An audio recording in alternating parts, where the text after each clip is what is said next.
We want to create augmented reality that really makes the real world better. It's using technology to just make the world around you a bit more personalized, a bit more engaging, and even find out things about it that you might not see on the surface. So we envision a world where we're creating personalized layers over it. If you're shopping, where it's saying, hey, you bought this last time, this is on sale if you want to walk in, where it's fit to you and helps you connect with the world around you, but doesn't take you out of the world. Get out of your way and listen to your customers. I think it is so easy to get stuck on what are our quarterly goals, what are our KPIs, what have I been told I have to deliver, and forget who you're delivering it for. Hello, everyone, and welcome back to Experts of Experience. I'm your host, Lauren Wood. A super quick PSA before we get started. If you enjoy this episode or other episodes of Experts of Experience, please give us a subscribe. Just hit that button wherever you listen to your podcasts, as it will greatly help us to continue growing this show and bringing you amazing customer experience content. Well, without further ado, I am so excited to dive into our episode today, where we are going to get into the immersive world of augmented reality and its profound impact on customer experience with Brynne Henn, the Senior Product Marketing Lead at Niantic. Brynne has more of a decade of experience in content marketing, product strategy, and today she's going to share Niantic's ambitious vision for democratizing AR technology and enriching human experiences in the physical world. We know that data-driven companies are outperforming their competition. That is a fact. But connecting all of your data is not easy. And thankfully, Salesforce is here to help. With their data cloud, you can unlock value from your trapped data. So head on over to salesforce.com/products/data to learn more. Brynne, thank you so much for coming on the show. Yeah, thank you so much for having me. So you've been working in the space for a while, and I would love to understand, in your opinion, what is essential when creating or improving customer experiences? Yeah, I think that's a great question. From our perspective, we think what's essential is creating something memorable. And a lot of that comes from these augmented, immersive experiences that we've seen brands launch using our platform, whether that's for creating something more than just buying a Coca-Cola, but you're actually doing it in AR, or creating a memorable experience like our recent Ask Santa Anything campaign, where you can talk to Santa in AR and ask him every question that you want to, from our reindeer's pets to what's his favorite gift that he's ever received. So it's creating something that's not just transactional, but something that's memorable and makes you have that brand loyalty and that reason for coming back. I could not agree with you more. So Niantic's mission is to enrich human experiences in the physical world. And I'd love to understand how you're approaching that and really prioritizing that user-centric design and customer experience as you're developing these AR products.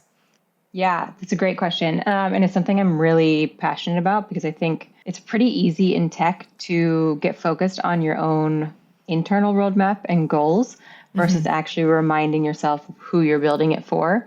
So one of the things that we have done, especially since we've pivoted from just making games but to a platform side, is actually taking a bit of an Amazon approach, but our own spin on it, which we call blog before you build.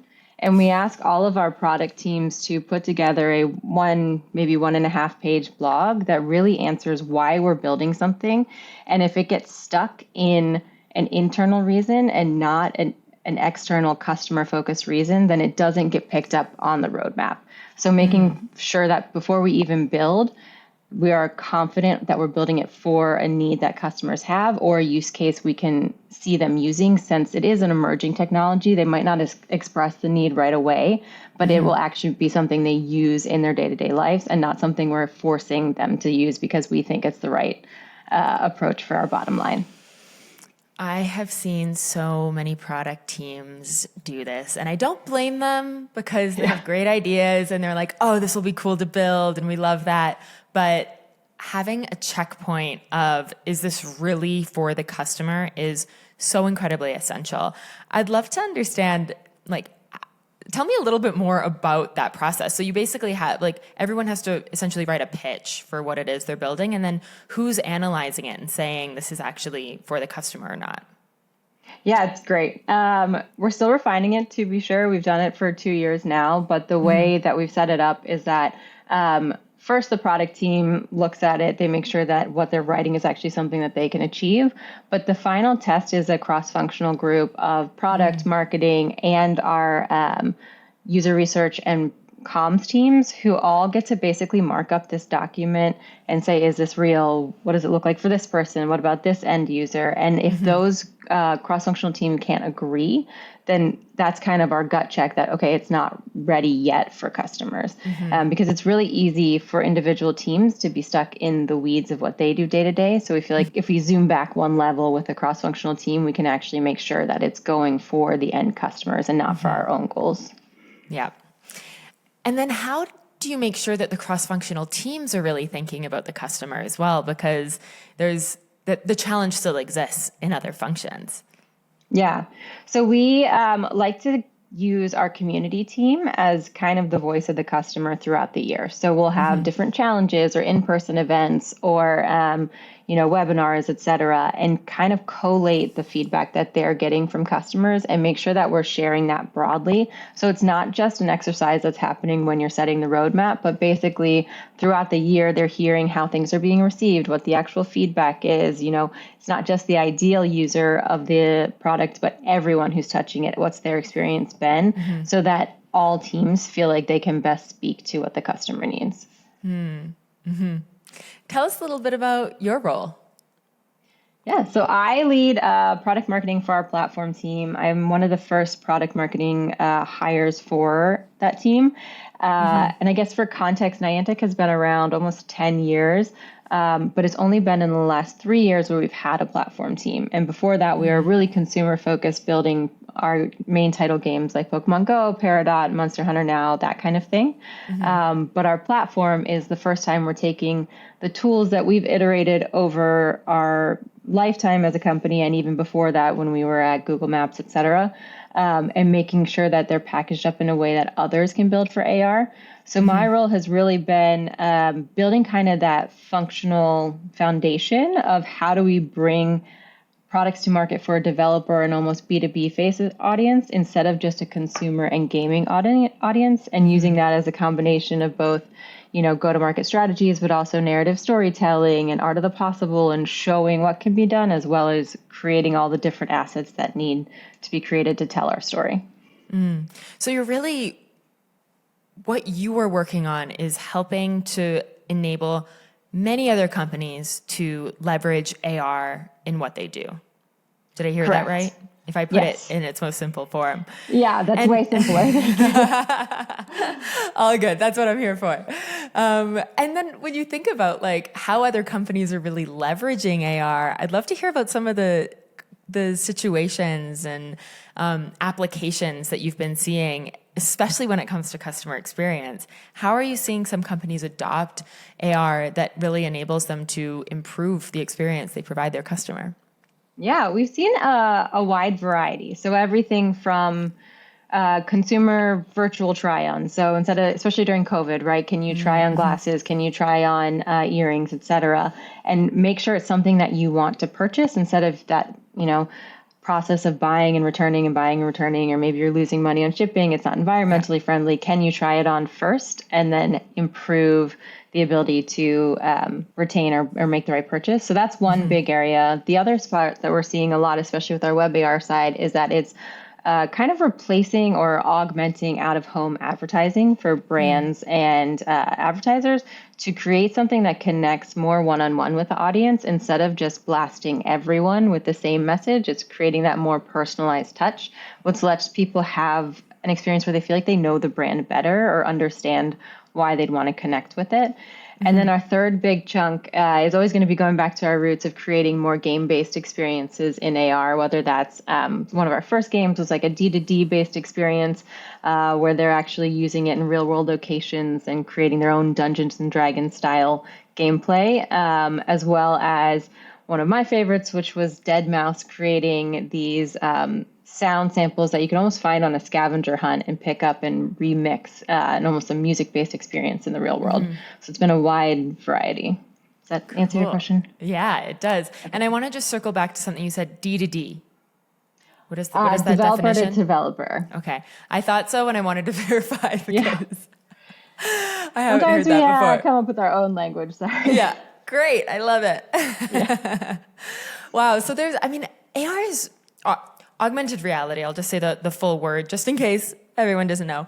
Yeah. But augmented reality has changed so much in recent years. And, for example, the virtual try-on I've seen, a few years back, maybe 5 years back, it was okay, this is cute, but not really working. And then now I'm seeing brands adopt that type of technology where it really does give me that experience where I feel okay, I get the feeling of what these sunglasses look like on my face.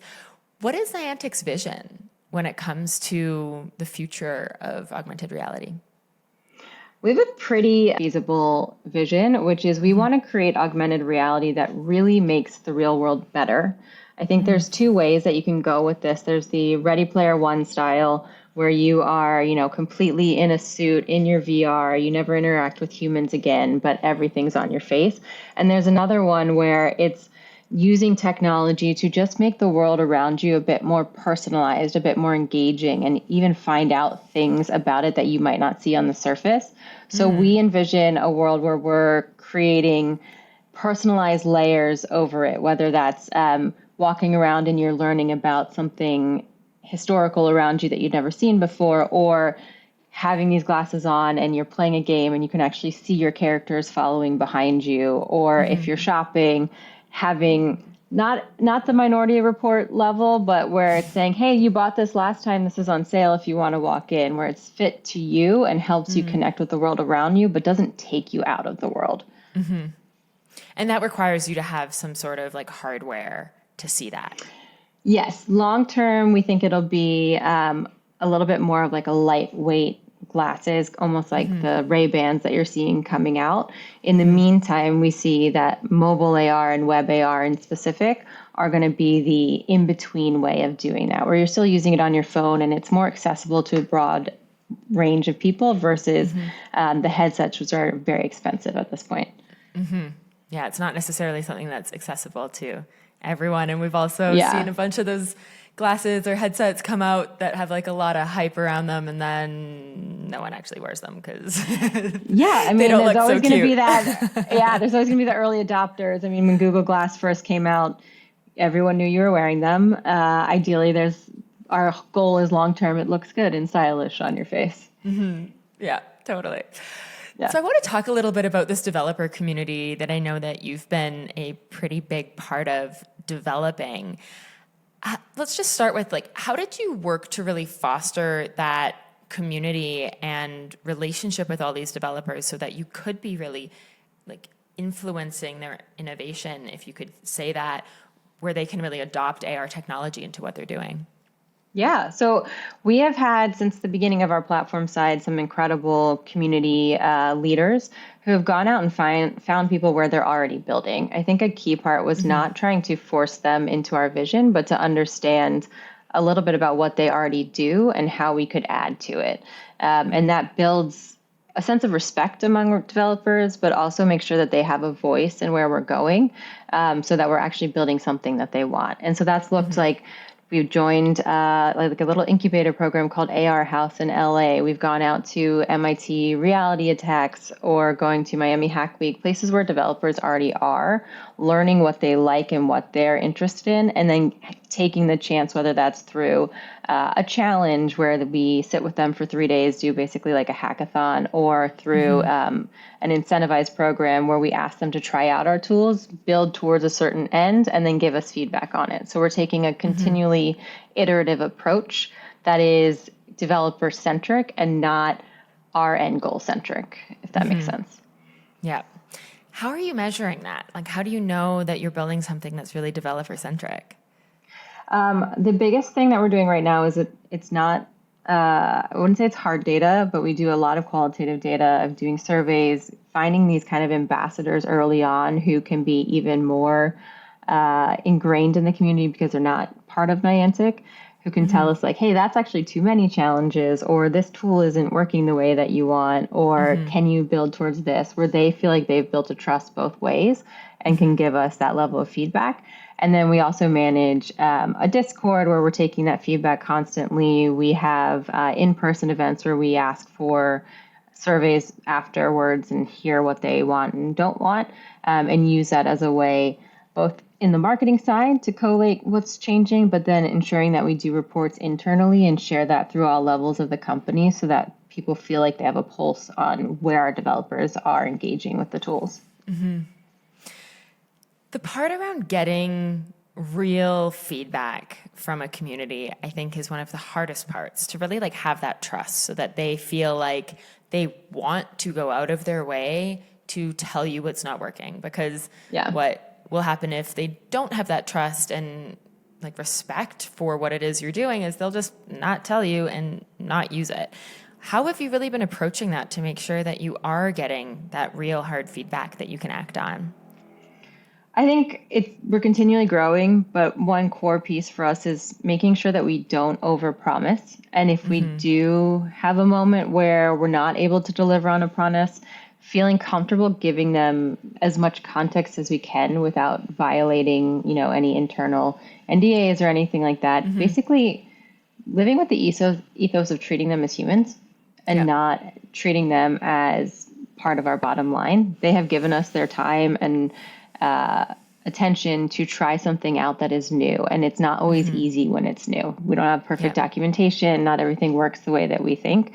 And so giving back that mutual respect of saying, hey, here's where we are. Here's where we want to go. Here's where we fell short. And we're going to let you know why and how we're changing it. Because if that's the way I want someone to speak to me, more broadly, I feel like that's built the trust of speaking to them the way you want to be spoken to. Amen to that. I am a massive proponent of making business and tech in particular more human. We need to be looking at each other, at our customers, at our collaborators, at our internal teams as humans, even as we are trying to advance the world through technology. The thing that technology lacks is that human element. And it's so important to remember that when we're building any type of business, in my humble opinion. It's been important to us too, because it's very easy on the developer side or even on the community side of games to see tech as like big, evil, super bad. And there's hundreds and thousands of us, but really letting them know like, hey, this is a team of 3 or this is a team of 4. Here's who you're talking to, and making it, taking down that barrier in between so that it is truly a community and not just a capitalistic exchange. Completely. Have you made any mistakes in building this community? Anything we can learn from? Yeah, I think one of our bigger mistakes that we are learning from is not releasing as fast as we did in the beginning. I think at first we really wanted to, especially on our Unity side, break into this market. And we had a lot of tools that were ready to go, but not all of them were in an easy to pick up way like we needed to. And what we learned is that puts a lot of burden on those who are trying to adopt the tools. So we took a lot of time last year to actually, rather than continually push out new features, go back to basics and fix some of those things that were causing friction and frustration, and then re-release it in November of this year. What we've done a lot is make sure that we are not just continually pushing out features, but going back and fixing things that didn't work in the past, so that when people have either a first-time experience with us or they're continuing to work with us, they notice that we're making their experience better. And I don't think when we had a smaller team and we're moving quickly, we had the understanding that we needed to do that right away. And that's probably was our biggest mistake at first, and one I think we're glad to have fixed most recently. Yeah. Going back to the making business more human, when you see the mistakes or when you see the things that aren't working and you show your customers or your collaborators that you are working to fix that so that what you have now is something that's smoother before you move on is so important. It's like if in a human relationship, if we just keep moving on but not really address those sticking points or those things that aren't really working, we start to lose people's trust. And Exactly. I think that's something that I see so many companies do, especially those that have, venture-backed funding and a lot of pressure to achieve and grow and show those numbers. They end up kind of diminishing their relationships in the process because they're forcing people to deal with products that are not really great, and especially not as great as they could be, for the sake of showing more new, fancy, shiny things. Exactly. So I see that. I've learned that mistake myself. Yeah. I'm glad you bring it up. And how about on the flip side? Has there been anything that you've implemented that has really done something amazing or surprised you in the impact it was able to make? From a product side or from Sure. a marketing side, or which? Either. Anything.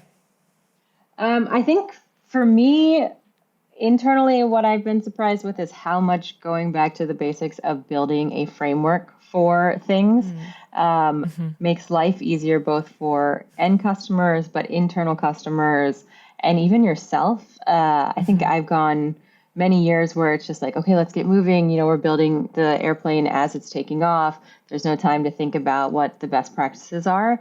But taking a few seconds to actually put together things like the blog before you build process, or a basic framework for messaging, or even just a basic framework for events has given us that ability to rinse and repeat a lot more effectively than I've seen before in my own career. And it's something that I would want to shout to the mountaintops of, even though you're moving fast, take a second and think about the foundation that you're going to build on. Otherwise, you're going to regret it later or just feel more pain later.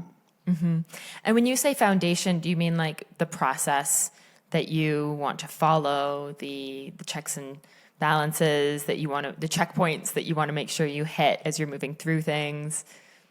Yeah, exactly. Or for us, we've put together very basic before anything launches. Once we know where it's on the roadmap, before anything launches, setting down the same document each time of here's the messaging, here's the basic way we're going to talk about this. So no matter what we create after it, we're consistent. So our end audience is hearing the same story and not saying, wait a second, I thought it was about this. Now it's about this. Which one is it? So that we can stay aligned across multiple teams and allow anyone to talk about our product and our vision in the same way and not have to come up with it on the spot or add their own spin to it. Could you give us an example of that in action? Yeah. So when I first joined in January of 2021, we were launching a pretty not audacious, but kind of confusing product called our visual positioning system, which is basically taking the idea of GPS, which knows where you are on the X and Y coordinate, but instead of using satellites, it's using images to very quickly know not only where you're standing in the world, but exactly what you're looking at, what you're pointing towards, what your angle is. And so any AR experience would appear exactly as it should, and not like you may have seen when you're in the city using GPS and it has you drifting, into a building and then over the street kind of thing. Yeah. Launching this was the first time that Niantic had to really explain not only a technology, but also why you use it and why it mattered in the real world. And I started and I kept asking, okay, well, how have we done this before? And there was no answer to that. And so I started really just writing it down on my own and realizing that that wasn't going to work. And so putting together a framework of, here's what we're launching. Do we agree on that? Great. Next step. Here's the top line message that we're saying. Great. Next step. Then making the 3 pillars of how we explain it. And then being able to hand that to our video team, our end customers, our community team, them all understand exactly what we're launching, but also what it can do. And that led to a moment of clear understanding across basically 20 teams. And we've used that same framework for really easy launches to really complicated launches since, because it gives a source of truth for everyone. And then everyone is speaking the same language. They have the same talking points. They know what they're working towards. I think this goes back to building trust with your customer as well, and anyone that you're working with. If you hear I mean, I'm sure we've all been in situations where we're working with a company or we're a consumer of a company and we're seeing different messaging coming from different places, and it's incredibly confusing. It makes us question everything.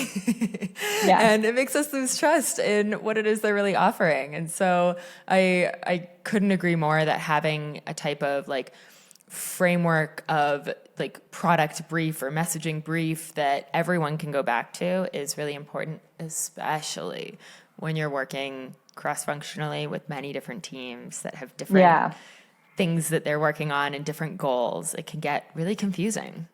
Yeah, absolutely. It seems very basic, but it is so nice. It's something that I think a lot of companies, I've been in this position myself, where it's like, okay, we know what we're doing. We just want to get going. We just want to get to the end goal as quickly as possible. We don't want to have to slow it down with process and, you know, these types of things. And I think there's really like a fine balance there of how can you strategically get to the goal as quickly as possible, but do so in a way that minimizes friction and confusion for your internal teams. Because at the end of the day, what you're sharing is that document, I'm sure, actually helps people move faster. It's just you had to take a beat to put it together before you could start running. Exactly. And there's definitely a fine balance. I've been at other companies where it is way too many checks and balances, and it took 6 weeks to write one blog post, and that's not good. But having at least something to start with is a good balance. Completely. I think a lot about customer effort. That's something I know we talk about a lot on the show when it comes to customer experience and customer success. How can we reduce the effort of our customer? But it's also important to reduce our employee effort. And if we're going to create a guidebook for our customers and say, here's how you can use our product easily, we should also do the same thing for our internal teams to say, this is how you do a project efficiently. This is how you can get to your end goal as quickly as possible. And I think it's really important for leaders to think about how we can support everyone working on something by providing clarity and guidance. Yeah, and my hope is with that for the customer, that way, you know, when they're seeing an email or they call into support or they meet someone in person, they feel like there is a sense of consistency for all things, and they're not stuck with what you're saying, the burden of saying, well, which one's right and who do I listen to and are they trustworthy? Because that's too much work to put on them. 100%. 100%. I mean, it comes from the inside out, right? Customers will feel what's going on the inside of your business, whether you like it or not. So you need to focus on those internal components as well. Exactly. And so in your product marketing role, I'm sure you deal a lot with many other teams and cross-functional. You need to drive cross-functional collaboration. How do you go about that? What are some tactics or tools that you use to really make sure that everyone is communicating and working well together? Yeah, I think for me, that's constantly an iterative approach. I feel like there's a bit of, I will never say I'm a therapist or a psychiatrist, but I do feel like there's a bit of understanding personalities. The way that you work with someone in engineering versus someone in sales or someone in leadership is completely different. And taking the time when you first start in a role or start at a company to understand the language of each team is where I like to start. For example, I can tell a marketing team, like, here's the go-to-market that we want to put together, all the assets that we need to create. And there's a shared language there of how much time and money each thing costs. But if I do the same pitch to someone cross-functionally, it's asking them to have a lot of burden of understanding of what my job is. And so what I like to do in cross-functional is over-explain, but in a way that might not necessarily take up all the time in the room. So create like we have like an internal Confluence page of how do you work with the product marketing team, or when we're kicking off a doc, some expectations of what will happen now, what will happen later, et cetera. And then clarifying these levels of roles and responsibilities or mutual agreements when we do an event before we even kick it off. So it's those basics. And then from there, making sure that you you focus on building that trust. Like when I started last year, I switched. We originally just had our Unity side, and then we launched our Web AR, and there was a whole new team of cross-functional leaders and product managers that I needed to work with. So I started each of those meetings kind of understanding what their concerns were and where they were coming from, and then making clear what my commitment was to them and creating that like social contract basically as cross-functional teammates so that we could move faster together. Does that answer your question? 100%. And you just jogged my memory about something I heard on a podcast. It's this really great podcast called A Brave New Work. And they were talking about a workshop that they run where they have leaders write their personal user manuals. Yeah. And what I'm kind of hearing you say in a way is almost like having teams create, or what you're doing is you're understanding the user manual of everyone. And I'm just kind of like, I don't know, thinking right now how cool it would be to have a user manual for each team. Here's the metrics we care about. Here's what we're working on. Here's how we like to communicate, all these types of things. Because like you're saying, you've had to really like empathize and understand how everyone wants to be working so that you can really have influence in communicating to them, here's what we need or what other teams need to make sure that we're all on the same page and working together. Yeah. Exactly. Yeah, my fiance just started a new company. He's on like week 3 or something, and every single person on his team has a "here's how I work" doc that you start with, and then you write your own, which is intimidating at first. But then I actually sat down and helped him write it. I'm like, no, these are things people should know about you because you work better at this time, and you think this way, and you'll communicate that way, and it'll solve all of these friction points a little bit better. But for teams, I think it would be huge because I remember thinking like, what is an engineering week? And I used to start and I'd just have an entire doc of acronyms and then go on Google and search it. And the worst one at Niantic was our senior VP of engineering. His name is Brian McClandon, but internally his name is BAM. And he goes by BAM. And for 3 weeks, I kept searching the acronym BAM, trying to understand what it was, until someone actually told me the answer. So if there was a manual, I could have saved so much time. Again, going back to reducing your employee effort and helping everyone to understand each other. Oh my gosh, I've been there. I've worked at companies where we've made up our own metrics that are like similar to like, you know, an ARR or something like this, but it was like a different metric. And I'm like Googling, what is this? But there is no such metric on the internet because we've completely made it up ourselves, which is cool and fine. But like, you need to communicate that. So yeah, user manuals for people and teams. I think that's a great idea. So when it comes to your customers and your end users, how do you go about gathering feedback and really working to understand who the end user of Niantic's products are? We have a wonderful user research team that we'll work on questions together, and they'll do more like formal research, especially when we're launching a new product or idea. But we also try to kind of take like a multi-step approach. We have some internal experts to start. We have our user experience engineers who are actually building on the product all the time. I'll often grab just a little bit of time with them and explain like, hey, where do you hang out? What do you like to do? What are the questions? Where are you on the internet? And then kind of put our team to start looking there and see what the conversations are. And then continually, like I said before, using our community as a way of asking questions, getting feedback. We use NPS surveys. We do like more official multi-question surveys throughout the year. And then we try to use our events as these in-person touch points where we're asking everyone who attends, not just the marketing team, not just the people putting it on, but anyone who's there from our team to give feedback at the very end of like what they heard, what they thought we could do better, where they thought a key feedback point kept coming up so that we're getting multiple views of where our developers are and what they're caring about. And then long term, we'd also love to use a little bit more social listening with our like social channels to understand just what are they talking about in XR in general and their experience in general. So we know not just us, like what are they thinking about our competitors? What are they thinking about the landscape, and use that as part of our materials. Tell us a little bit more about the events, because I think events can be such amazing ways to get that real qualitative information from your customer. Can you tell us a little bit more about how those are set up?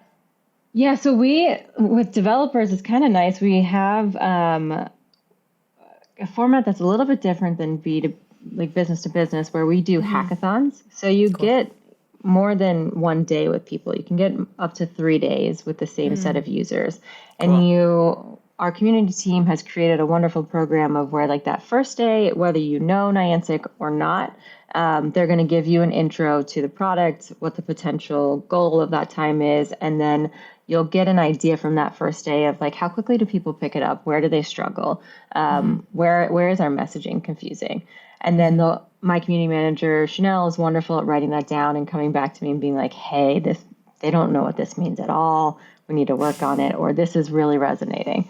And then the next 2 days, we bring in our product managers, as well as our developer relations teams, and some engineers to actually work alongside developers to build some of their hackathons. And that way, not only are we getting the information, but the people directly building the products are, as well as the people doing the research on AR in general, and then they can take that back. So that's one type of event. And then we have more industry-based events like a South by Southwest or an AWE, where our sales and B2B team is there. And what they're paying attention to is, how are people asking questions who have never heard of us at all? Or how are they coming to meetings? What are they most interested in? What are we having to push to better explain, that kind of thing? And using that as a way to source really just, where do we stand as a company, but where does AR stand? Where does our vision of a real world AR stand? And use that to iterate on what we're creating and talking about. Two things that you just shared. One, in the hackathon side of things, like really working with these customers to build something is such an interesting way to approach it. And I think, people listening may say, well, obviously in an AR type of setup, that makes sense. And what about me? I actually think it's something that a lot of businesses can do in bringing their customer in to say, like, hey, let's work on creating or solving one of your problems using the technology that we have. And who knows what's going to come from it. At the very least, you're building a relationship. Exactly. At the very least, if not new ideas for products or, a more loyal customer.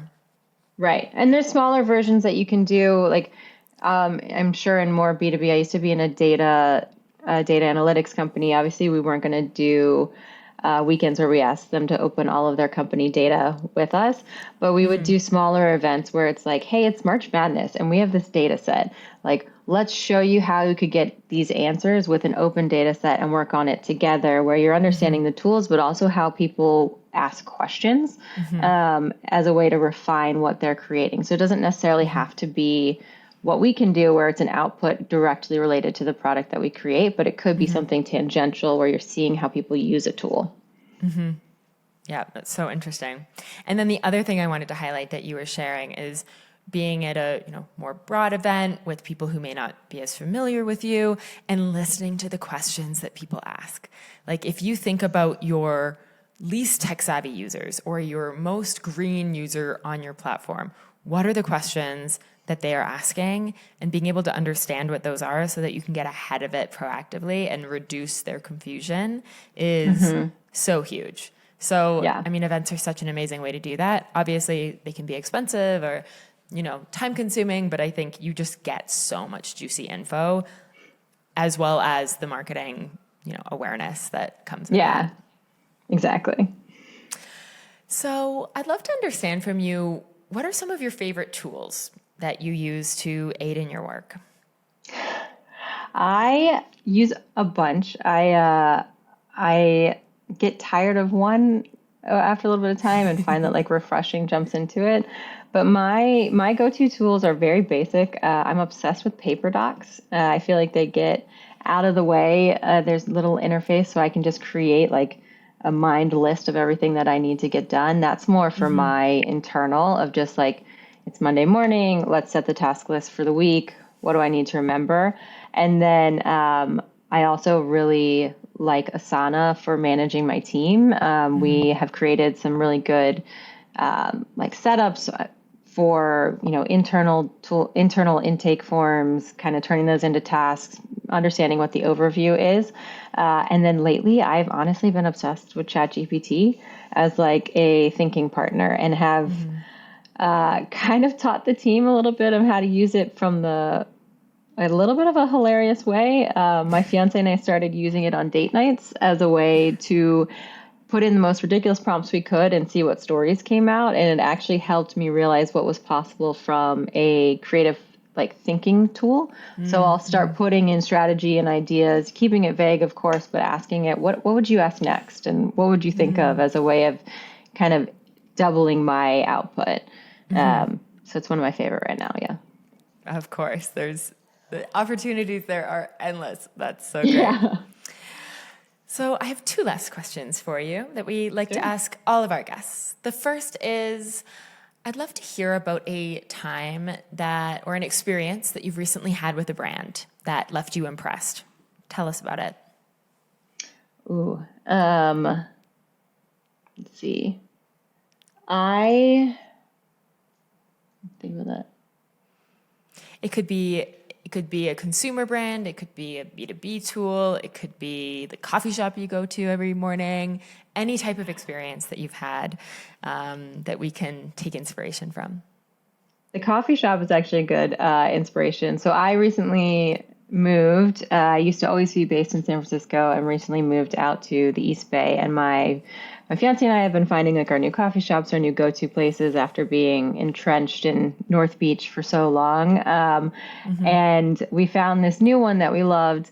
And we, our very first time in there, ordered this sour cream coffee cake.